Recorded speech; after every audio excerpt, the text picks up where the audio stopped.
তো কি অবস্থা সবার? আশা করি সবাই ভালো আছেন। আর দেখতে পাচ্ছেন আজকে আমি কোথায় চলে আসছি, বাংলাদেশের সব থেকে পরিচিত একটি জায়গা। হ্যাঁ বন্ধুগণ, আমি এখন রয়েছি বাংলাদেশের জাতীয় স্মৃতিসৌধে। তাহলে চলুন এবার সামনের দিকে যাওয়া যাক। ঢাকায় থাকা বেশিরভাগ কর্মব্যস্ত মানুষেরাই সপ্তাহে একটি দিন এই জায়গাটিতে ঘুরতে আসেন। খোলা আসমানের নিচে আর জমিনের বুকে বসে শীতল প্রকৃতির একটু ঠান্ডা বাতাস আবহাওয়া নেওয়ার জন্য এই জায়গাটিতে অনেকেই ভিড় করেন। প্রিয় বন্ধুগণ, আপনারা অনেকেই হয়তো জাতীয় স্মৃতিসৌধে এখনো আসেননি। ঢাকার যে কোনো জায়গা থেকে সাভার পরিবহন করে আপনিও চলে আসতে পারেন এই জায়গাটিতে। গ্রাম থেকে হলে আগে ঢাকায় আসুন, এরপর ঢাকার যে কোনো জায়গা থেকে সাভার পরিবহনটি বেছে নিন। সাভার হয়ে ২০ মাইল আসুন, আর ২০ মাইল থেকে নবীনগর। এরপরেই তার ১০০ গজ সামনেই দেখবেন জাতীয় স্মৃতিসৌধের মেইন গেট।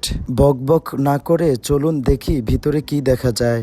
দেশ বিদেশের বিভিন্ন পর্যটকরাই কিন্তু এখানে আসেন, তবে সাধারণত সপ্তাহের শেষ দিন শুক্রবারে এই জায়গাটিতে সব থেকে বেশি মানুষজনকে দেখা যায়। তো বন্ধুরা, মূল ভিডিওটি উপভোগ করুন। সবাই কেমন আছেন? আশা করি সবাই ভালো আছেন। আজকে ফ্রাইডে না, শুক্রবার, সবার ছুটির দিন। আমারও আজকে ছুটির দিন, তাই আজকে একটু ঘুরতে বেরিয়েছিলাম। আজকে আমি আসছি সাভার নবীনগর জাতীয় স্মৃতিসৌধে।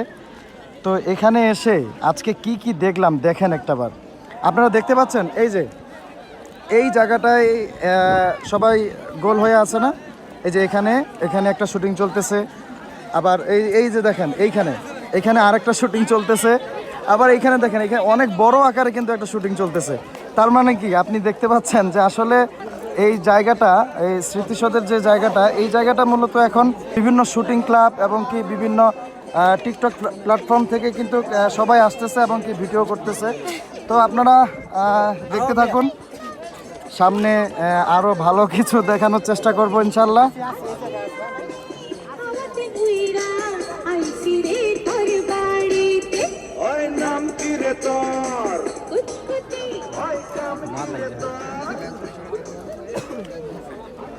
তো বন্ধুরা, দেখতে পেলেন এখন যেই মানুষটাকে দেখাবো তার নাম হচ্ছে ছোট ডিপজল। সে ডিপজল নামে পরিচিত। তাহলে চলুন আমরা দেখে আসি। বেশি যেই মানুষটাকে নিয়ে এখানে মাতামাতি হচ্ছে সেটা হচ্ছে কিন্তু আমাদের ডিপজল কপি, অর্থাৎ আমরা সিনেমায় যেই ডিপজলকে দেখি সেই ডিপজলের হুবহুব কপি। তো আপনারা দেখেন, আমি দেখানোর চেষ্টা করতেছি। অনেক মজা পাইতাছি স্মৃতিসৌধ আইসা।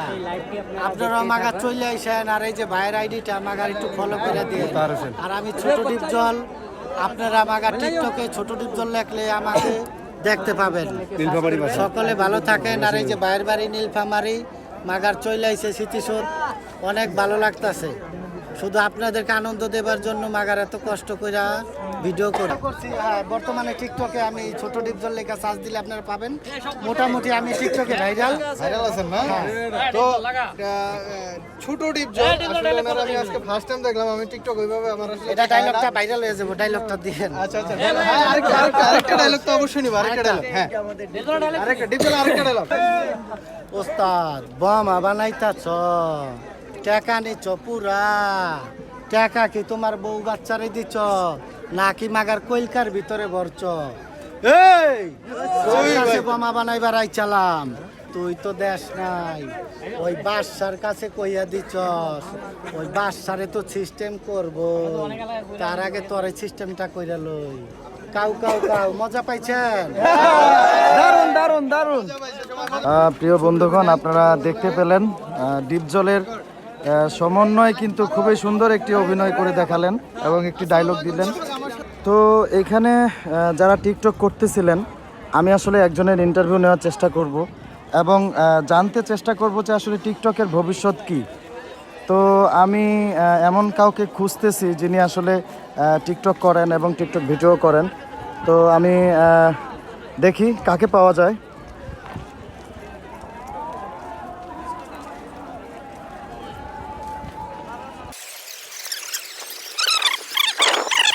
দেখি এইখানে মনে হয় যে আমি নিশ্চিত এখানে টিকটকার পাবো।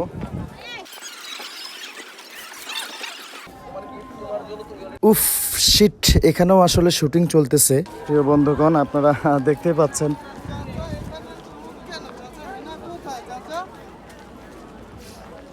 এই ভাইয়া, আচ্ছা এই হেনার ডায়লগটা ভালো লাগছে।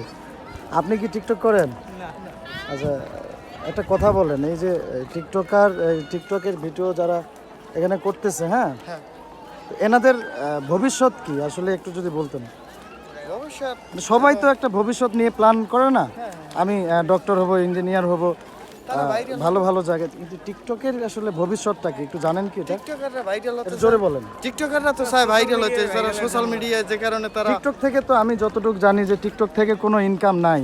আসলে টিকটক সম্পর্কে কোনো আইডিয়া নাই, কারণ আমার আচ্ছা আচ্ছা, ঠিক আছে, আচ্ছা ওকে, ধন্যবাদ।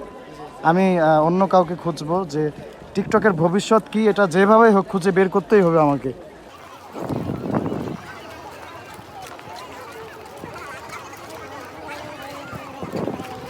তো বন্ধুগণ, যেমনটা বলছিলাম, আসলে অনেকক্ষণ যাবৎ আমি কিন্তু একজন মানুষকে খুঁজতেছিলাম যিনি আসলে আমার এই টিকটকের ভবিষ্যৎ সম্পর্কে জানাতে পারবে।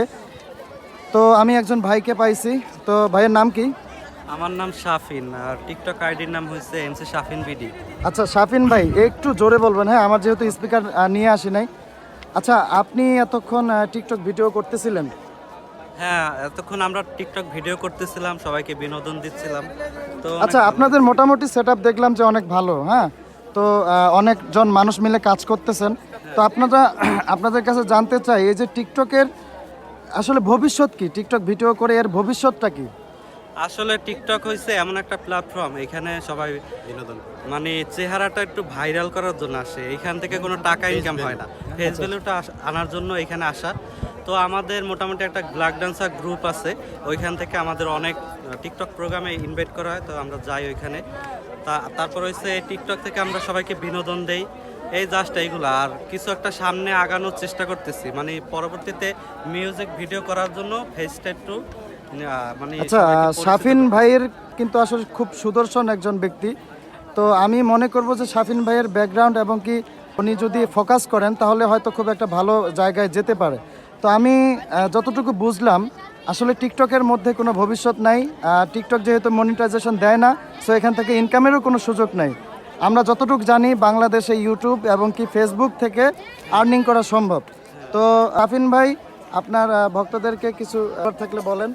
আমার ভক্তদেরকে এইটাই বলবো, আমাকে সবাই সাপোর্ট করবেন এবং আমি যেন আরও উপরে যেতে পারি। সবাই আমাকে একটু সাপোর্ট করে আমার পাশে থাকবেন।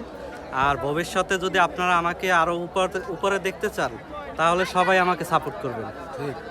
আচ্ছা, অসংখ্য ধন্যবাদ শাফিন ভাইকে। পাশাপাশি আপনারা সবাই আমার এই ছোট্ট চ্যানেলটাকে সাবস্ক্রাইব করবেন। ভিডিওটা ভালো লাগলে একটা শেয়ার করবেন, লাইক করবেন। আজকে এই পর্যন্তই, দেখা হবে অন্য কোনো ভিডিওতে। আসসালামু আলাইকুম ওয়া রাহমাতুল্লাহি ওয়া বারাকাতুহু।